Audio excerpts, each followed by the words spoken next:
공동 교육과정 로봇 기구 개발이죠. 기구 개발. 로봇 기구 개발. 네, 수업을 시작하도록 하겠습니다. 오늘은 기계 요소 중에서 기어에 대한 내용을 설명을 할 거고, 간단하게 오늘은 기어의 종류, 그 다음에 기어란 무엇인지, 그 다음에 모듈과 속도비의 개념에 대해서 설명을 하고 나서, 그 다음에 연습 문제, 이렇게 문제가 두 개 준비되어 있습니다. 첫 번째랑 두 번째, 요거를 이제 여러분들이 해결한 다음에 제출해 주시면 됩니다. 자, 먼저 기어에 대한 설명입니다. 로봇에서 동력 전달을 하는 가장 대표적인 방법 중에 기어라는 게 있습니다. 기어. 기어라는 거는 우리가 흔히 이제 아는 요런 식의 모양으로 생겼는데, 먼저 기어에 대한 약간 소개를 먼저 하자면, 자, 동력을 전달을 하잖아요. 그죠? 동력을 전달한다는 거는 이제 어떤 모터나 어떤 동력원으로부터 이제 세부적인 역할을 하는 곳까지 움직임을 전달할 때 동력을 전달한다고 하는데, 그 중에 기어를 사용하는 이유는, 기어의 특징은 명확한 부분이 있습니다. 먼저 가장 중요한 거는 큰 동력을 일정한 속도비로 정확하게 전달할 때 사용을 한다. 네, 이게 지금 가장 중요한 점입니다. 큰 동력을 정확하게 전달한다. 대표적으로 이제 동력을 전달하는 다른 것 중에 이제 이렇게 생긴 컨베이어 벨트, 이렇게 마찰차라고 하는데, 이렇게 컨베이어 벨트에 줄을 감아서 이제 돌리면 요 동력이 전달되는 식의 마찰차라는 동력 전달 방식이 있습니다. 이게 A라는 마찰차가 있고 B라는 마찰차가 있는데, 돌리는 동력원 처음에 A를 돌린다 하면 B가 요 컨베이어 벨트를 따라서 같이 회전하게 되는 것이죠. 이걸 동력을 A에서 B로 전달한다라고 하는데, 이렇게 될 경우 이제 표면에 생기는 마찰력 때문에 동력이 정확하게 회전이 전달되지 않는 경우가 많습니다.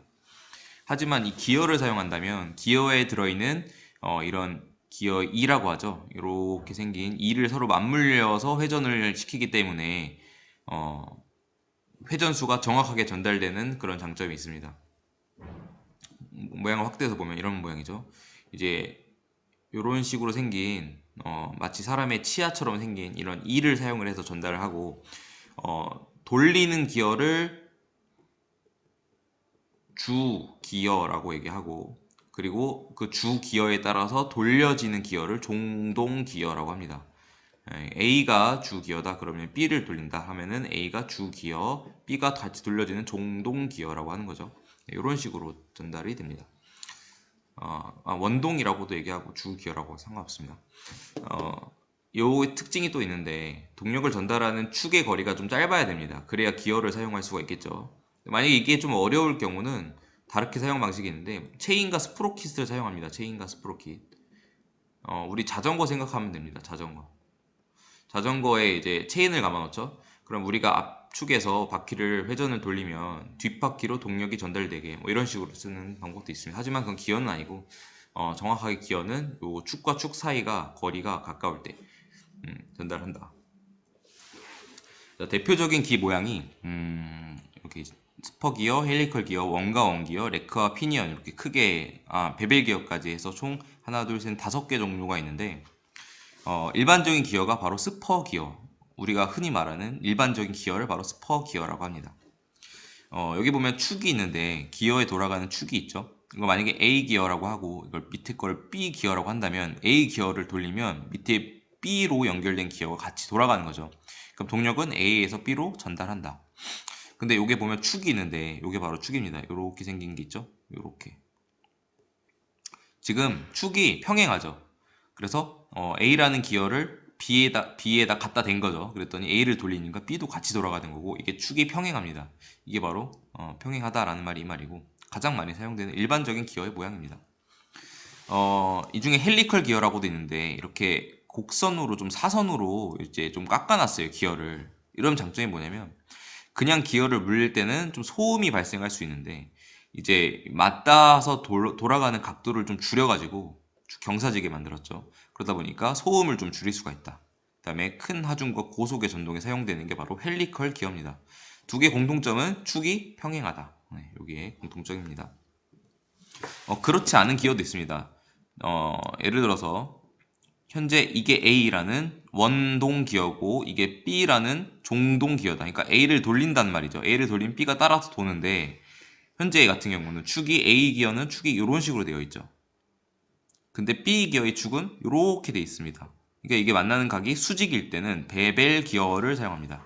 이런 식으로 A 기어를 돌리니까 B가 같이 돌아가는 건 똑같은데 수직으로 방향을 바꾼다. 회전 방향을 이렇게 요걸 돌리는데 지금 밑에 이렇게 전달된다는 거죠. 그래서 원뿔면에 1을 내서 두 축이 교차하는 경우 수직을 맞는다. 수직일 경우 베벨 기어를 사용한다. 그리고 이런 경우도 있습니다. 두 축이 평행하지도 교차하지도 않는 경우에 사용하는 기어인데 웜과 웜기어라고 해서 축이 하나는 이런 식으로 되어 있고 하나는 이런 식으로 되어 있습니다. 축이 만나지도 않고 평행하지도 않아요. 이럴 때 사용하는 기어인데 이건 주로 어디에 사용하냐면요. 감속비가 굉장히 큰 경우에 많이 사용을 합니다. 그러니까 이게 웜이 주 기어예요. 일단 웜 기어가 종동 기어인데 웜 기어를 열심히 돌리면 웜 기어가 아주 살짝씩 움직입니다. 그러니까 미세한 조절이 좀 용이한 미세한 조절. 어디 사용하냐면 주로 배구 아니면 배드민턴 네트에 사용합니다. 그리고 기타 이제 연주하는 기타 있죠. 거기에 이제 조율할 때도 많이 사용하고요.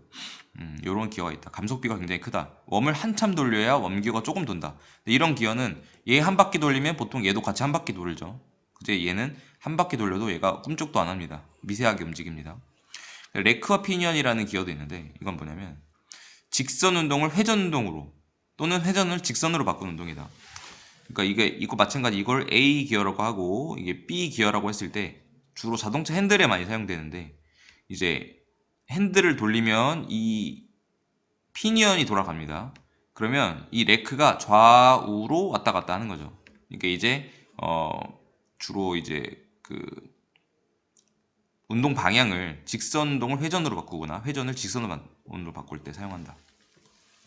뭐 등등인데 이제 속도비를 좀 계산을 해보는 방법을 소개해 보도록 하겠습니다.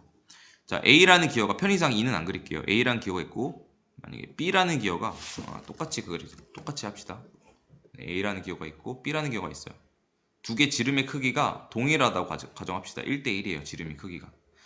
지름이라는 거는 A 기어의 지름이 이게 D1이라고 하고 요 기어의 지름도 D2라고 할게요.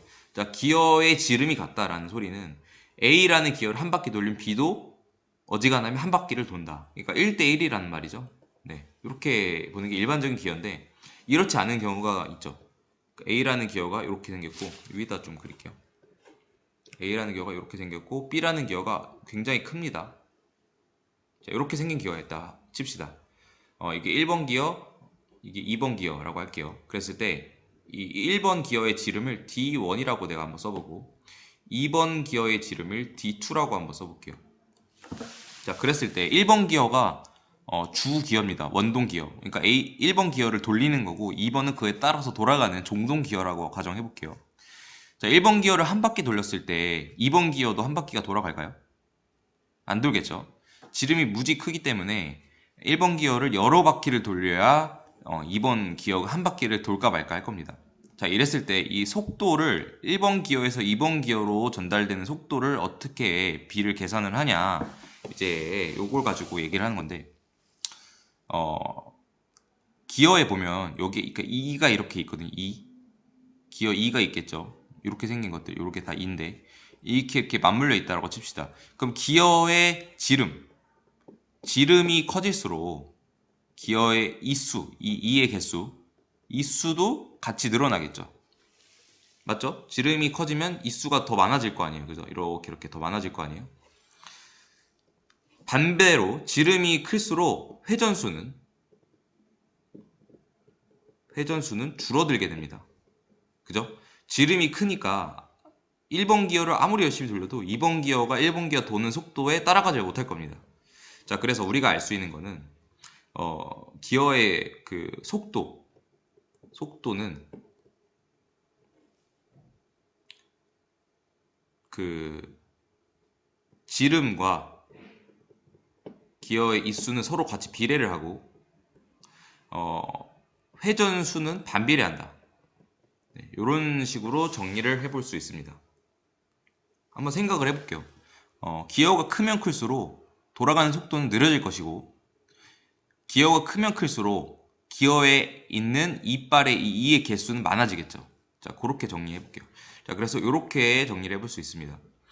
1번 기어와 2번 기어가 있을 때 D2분의 D1은 G2분의 G1과 같습니다. 그러니까 그 비율이 같다는 거죠. 같이 비례하니까. 그래서 G는 기어의 이수, 그리고 D는 지름입니다. P2원의 지름. 하지만 회전수에는 반비례를 합니다. 그쵸? 아까 말한 것처럼 이번에 반대로 해볼게요. 엄청 큰 기어를 이번에 돌릴 거고 작은 기어를 갖다가 댔다라고 합시다. 기어의 이수가 여기 예를 들어 여기가 30개인데 여기는 10개밖에 없어요. 기어 이수. 지름도 여기는 30인데 여기는 지름이 10밖에 안 돼요.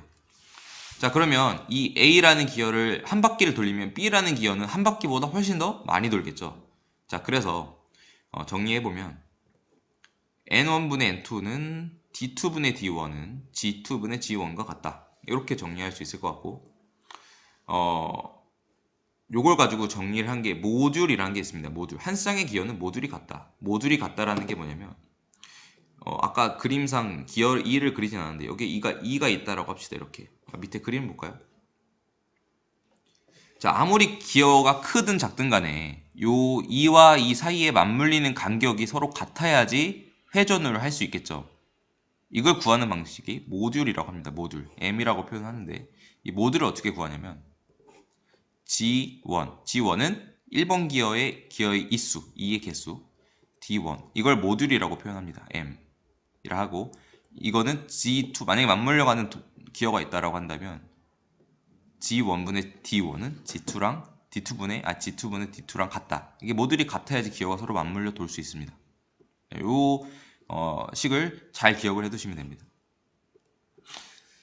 자, 그렇게 되고 요거는 이제 기어 설계에 관련된 건데 요 내용까지는 우리가 지금 알 필요는 없어서 여기 이제 정리만 해놓은 게 여기 정리한 거 참고만 하시고 우리가 알아야 되는 거는 모듈의 값 M은 G1분의 D1이고 G2분의 D2랑 같다. 그 값이 같아야 돌아간다.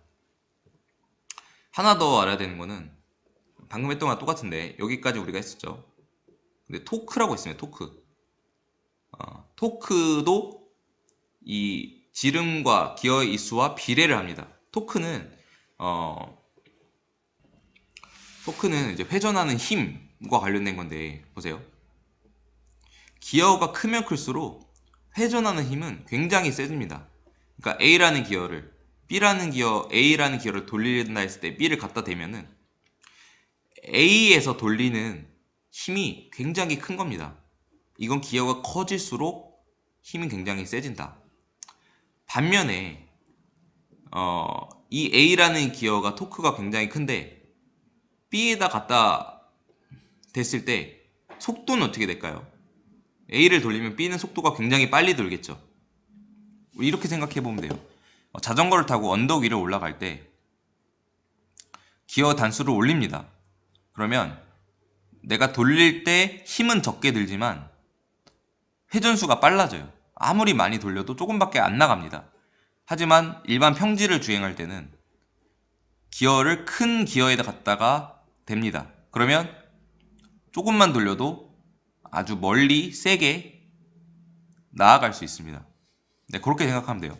그래서 암기할 때는 기어의 그 지름의 크기랑 기어의 이수의 크기랑 토크와 비례한다. 모두 다. 하지만 회전수만 반비례한다. 이렇게 기억하시면 됩니다.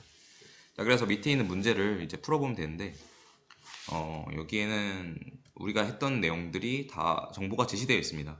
그래서 여기 지금 보면 P1은 그냥 일반 지름이라고 보면 됩니다. 모듈 값 나와 있고 우리가 아까 M은 G분의 D라고 했죠. 근데 그게 맞물려 돌아간다면 G1분의 D1이 G2분의 D2랑 같다. 이 식을 이용해서 풀면 무난하게 풀릴 겁니다. 두 중심 사이 거리는 어떻게 구하죠? 두 개가 이렇게 맞물려 돌아가니까